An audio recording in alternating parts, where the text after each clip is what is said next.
మెత్తళ్ళ కూర తయారీ విధానం.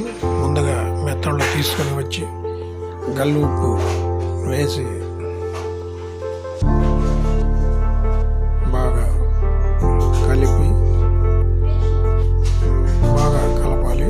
పిసికి అనంతరం కడుక్కోవాలి. దానిపై ఉన్న పొట్టు మొత్తం తొలగిపోతుంది. ఇలా 4 సార్లు శుభ్రపరచుకొని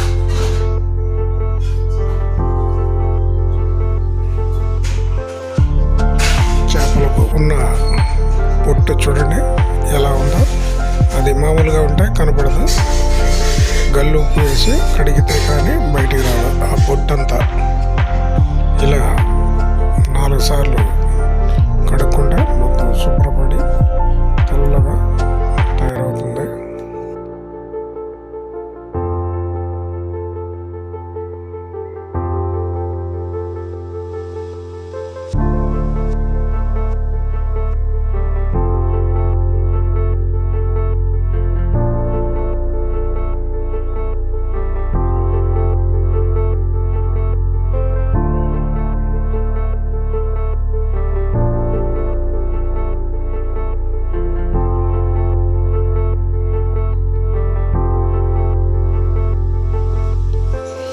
ముందుగా మురికిగా ఉన్న చేపలు ఇప్పుడు చూడండి ఎంత ఫ్రెష్గా, వాటర్ కూడా ఎంతో ఫ్రెష్గా కనిపిస్తున్నాయి.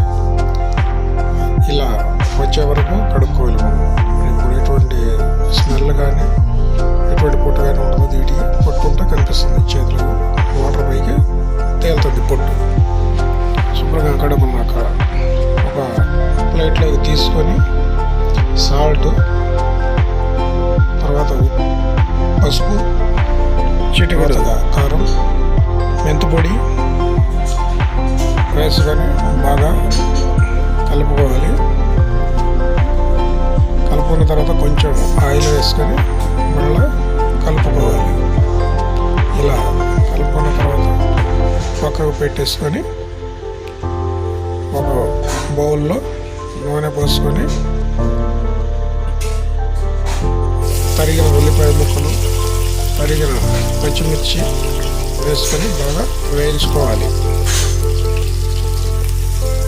బాగా కలుపుకోవాలి. వేగిన దాకా వెయిట్ చేయాలి. తర్వాత నూరుకున్న అల్లం వెల్లుల్లిపాయ ముద్ద, గసగసాల ముద్ద కలిపి అందులో వేసుకొని పచ్చివాసన పోయే వరకు ఇలా తిప్పుతూ కలుపుకోవాలి. కలుపుకుంటూ ఉండాలి.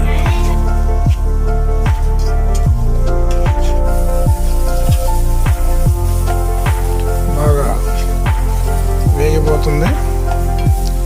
దీని తర్వాత కోసి పెట్టుకున్న టమాటా ముక్కలు వేసుకొని, ఒక టమాటా సరిపోతుంది. 1/2 కిలో చేపలకి ఒక టమాటా సరిపోతుంది. పెద్ద టమాటా వేసుకొని దీన్ని కూడా బాగా వేగే వరకు చేసుకోవాలి. కొంచెం లైట్గా సాల్ట్ వేసుకొని మళ్ళీ కలుపుకుంటే ఇది కూడా ఉడికే వరకు వెయిట్ చేయాలి. మూత పెట్టేసి పక్కన పెట్టేసుకోవాలి. మంచి స్మెల్ వస్తుంది. ఇప్పుడే వరకే మంచి స్మెల్ వస్తుంది. బాగా వేగే వరకు ఇలా నూనెలో మగ్గనివ్వాలి.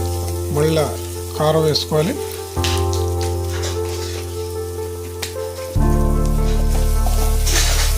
రెండు టీ స్పూన్లు కారం వేసుకొని మళ్ళీ బాగా కలుపుకుంటున్నాం.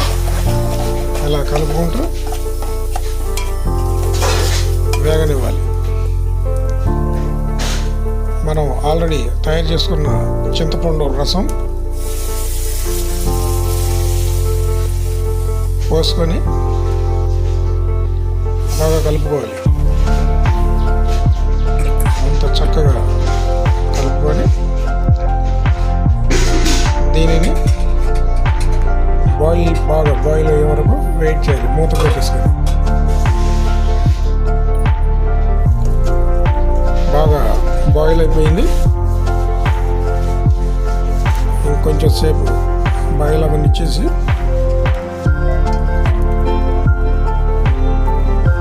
ఇప్పుడు పక్కన పెట్టుకున్న చేప ముక్కలు అందులో వేసేసుకోవాలి.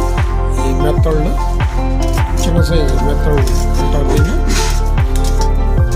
వేసుకొని గుమగుమలాడిపోతుంది. ఇప్పటికే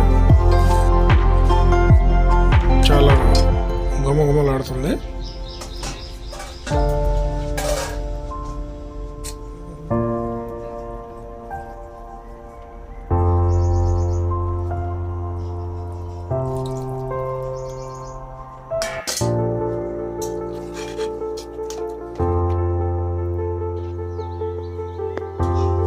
మూత పెట్టేసుకుందాం.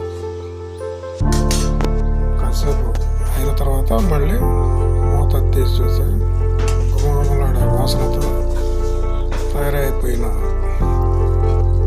మెత్తళ్ళ చేపల కూర రెడీ అయిపోయింది. మంచి స్మెల్ వస్తుంది. ధనియాల పొడి వేసుకున్నాం, గరం మసాలా కొంచెం వేసుకున్నాం, తరిగి పెట్టుకున్న కొత్తిమీర, పుదీనా చల్లుకొని మళ్ళా ఒకసారి మూత పెట్టేసుకొని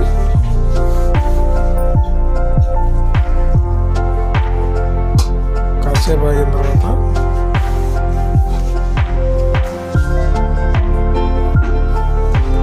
గుమగుమలాడే మెత్తళ్ళ కూర రెడీ అయిపోయింది.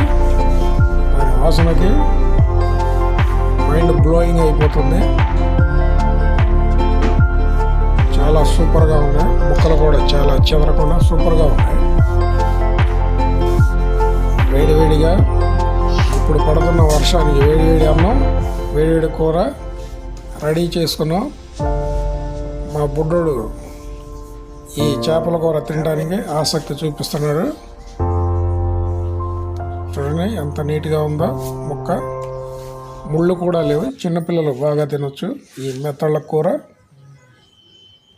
కొబ్బరి ముక్కల్లా ఉన్నాయి ముక్కలు.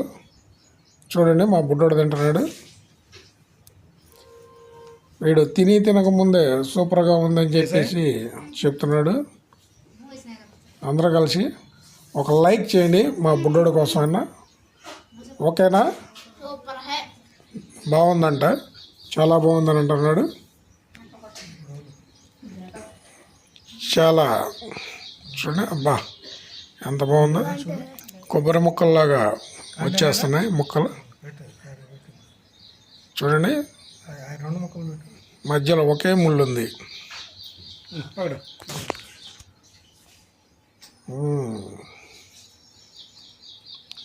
ముళ్ళు లేకుండానే తినేస్తున్నాడు. సూపర్గా ఉంది అంటున్నాడు.